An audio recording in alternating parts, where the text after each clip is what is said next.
ये तस्वीर देख रहे हो आप लोग, ये उस महान अकबर का मकबरा है जिसमें 300 से अधिक रानियां रहा करती थी। ये उस अकबर का मकबरा है जिसने 30,000 हिंदुओं से ज्यादा की मृत्यु भी कर दी थी।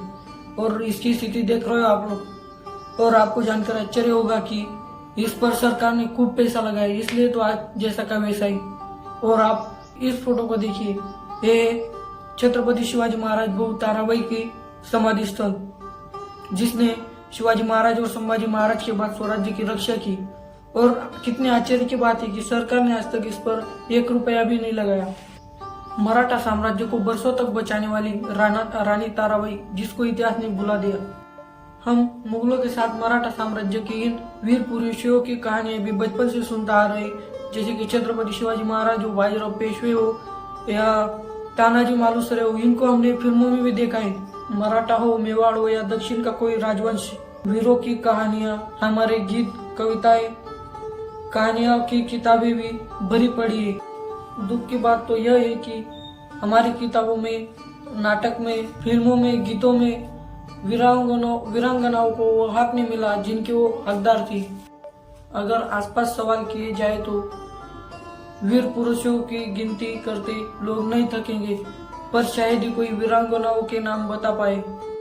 और बेहद जरूरी है कि हम उन औरतों के बारे में जाने, उनके बारे में पढ़े जिन्होंने हमारे देश की रक्षा के लिए अपने प्राण न्यौछावर कर दिए थे। तो आज हम एक ऐसी वीरांगनाओं की कहानी लेकर आए हैं जिसने मराठाओं की बागडोर संभाली। जब यह दुश्मन के हाथों में जाने वाली थी, महान नारी ने सालों तक मुगल बादशाह औरंगजेब से मराठा साम्राज्य को बचाए रखा। वो वीरांगना थी रानी ताराबाई भोसले, छत्रपति शिवाजी महाराज की बहू। मराठा वंश के वीर योद्धाओं के आड़ में वीरांगनाओं पर उनकी जो इतिहास है उस पर धूल पड़ गई है। अभी हमें उस धूल को हटाना जरूरी है। पुर्तगाली भी उस महिला को मराठाओं की रानी कहकर बुलाते थे और विदेशी भी उनका नाम बड़ी इज्जत से लेते थे। तो सोचो उस महिला का ओहदा क्या रहा होगा। भारत की मिट्टी पर झांसी की रानी लक्ष्मीबाई, गुजरात की नायकी देवी, शिवंगई की रानी वेलु नाचियार जैसे कई बहादुर ने जन्म लिया। और रानी ताराबाई 19 में से भी एक है। रानी ताराबाई का जन्म 1975 में हुआ और लाइव हिस्ट्री इंडिया के अनुसार वो छत्रपति शिवाजी महाराज के सर सेनापति हंबीरराव मोहिते की पुत्री थी। मात्र 8 साल की छोटी उम्र में ही उनकी शादी शिवाजी महाराज के छोटे पुत्र राजाराम से कर दी गई। मराठा साम्राज्य पर उस समय मुगल शासक औरंगजेब की नजर थी। दक्षिण पर आधिपत्य करने के लिए मराठा और मुगलों के बीच संघर्ष चल रहा था। औरंगजेब पूरे हिंदुस्तान पर अपना परचम लहराना चाहता था और मराठा अपने वतन की रक्षा कर रहे थे। 1874 में शिवाजी महाराज मराठा साम्राज्य के छत्रपति बने और उनकी छत्रछाया में मराठा और भी ज्यादा शक्तिशाली बन गए। 1680 में उनकी मौत हो गई और मराठाओं की मुश्किलें और ज्यादा बढ़ गई। शिवाजी महाराज के बाद उनके बड़े बेटे संभाजी महाराज ने उनकी बागडोर संभाली, लेकिन मराठाओं की अस्तित्व पर संकट बना रहा। 1690 के आसपास औरंगजेब 15,000 सिपाहियों के साथ रायगढ़ का किला जीतने में समर्थ हो गए, मतलब कामयाब हो गए। संभाजी महाराज और शिवाजी महाराज की पहली पत्नी साईबाई की हत्या कर दी गई। संभाजी महाराज की पत्नी येसुबाई और उनके बेटे शाहू को भी बंदी बनाकर मुगल दरबार ले जाया गया। रायगढ़ किले से बच निकले ताराबाई और राजाराम। रायगढ़ के युद्ध में ताराबाई और राजाराम सकुशल बच निकले और जिंजी किले पहुंचे। यह स्थान अभी तमिलनाडु में स्थित है। मराठाओं की मुश्किलें खत्म होने का नाम ही नहीं ले रही थी। जिंजी मराठा साम्राज्य का दक्षिण में आखिरी किला था। ताराबाई और उनके पति के लिए यह सबसे सुरक्षित स्थान था। मुगलों की पैनी नजर से वो ज्यादा देर तक नहीं बच पाए।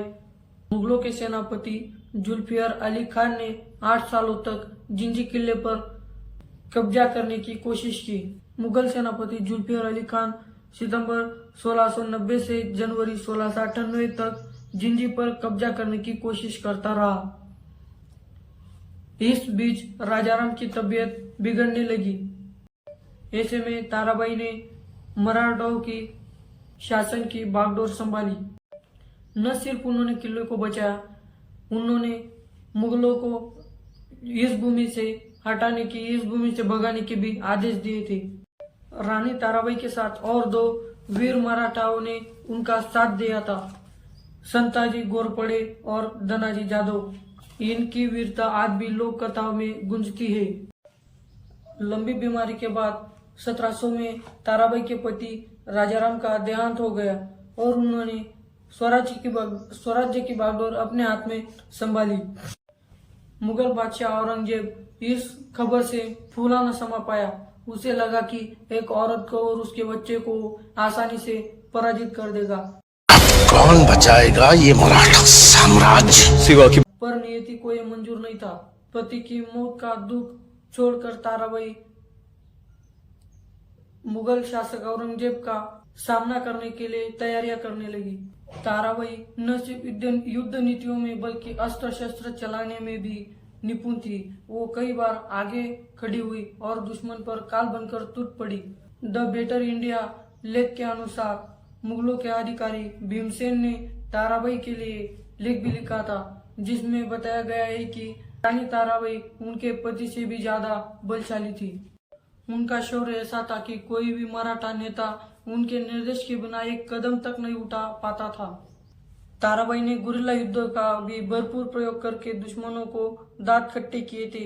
उनकी एक बात जो उन्हें हर नेता योद्धा से अलग बताती है, वो है उनके सीखने की ललक। उन्होंने औरंगजेब से भी पाठ सिखाए।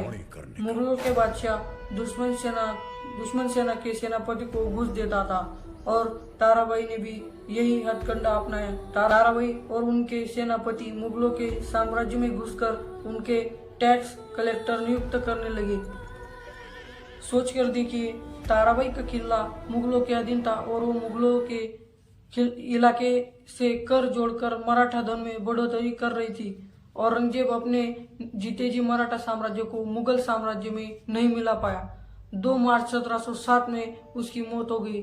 फिर मुगलों ने बड़ी होशियारी से शाहूजी संभाजी महाराज के बेटे को रिहा किया ताकि मराठी गद्दी पर शीत युद्ध शुरू हो सके। शाहूजी ने ताराबाई को मराठा गद्दी के लिए ललकारा। शाहूजी मुगलों के पास पले बड़े थे और इसी वजह से ताराबाई को यह मुमकिन नहीं था। जल्द ही यह मतभेद युद्ध भूमि तक पहुंच गया और कानूनी तौर पर शाहूजी ही छत्रपति बनते और हुआ भी यही। 1708 में शाहूजी गद्दी पर बैठ गए। अलग अलग लेखों में ताराबाई को अलग अलग तरीके से दिखाया गया है।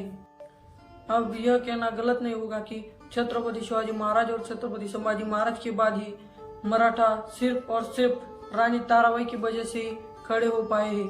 ताराबाई ने जीवन में कई उतार चढ़ाव देखे, लेकिन उनकी निगरानी में मराठा सूरज पर कभी ग्रहण नहीं लगा।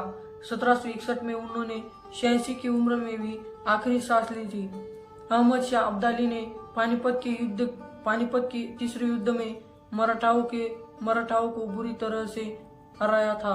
यह कहना गलत नहीं होगा कि अगर ताराबाई न होती तो मुगल मराठाओं पर इससे काफी पहले कब्जा कर लेते। और कितनी आश्चर्य की बात है ना, 100% में से 90% हिंदुओं को हमारी ताराबाई के बारे में कुछ नहीं पता है। इसका कारण शुरू से ही औरंगजेब, अकबर, बाबर, जहांगीर, शाहजहां, बस इन्हीं के बारे में पढ़ाया गया। हमारे इतिहास की किताबों में ताराबाई के लिए जगह ही कहा है। आप लोगों का फर्ज है, भले ही इस वीडियो को लाइक मत करना, इस वीडियो को हर हिंदू तक शेयर जरूर करना और हमारी ताराबाई के बारे में भी उन बाकी लोगों को भी पता चले। जय शिवराय।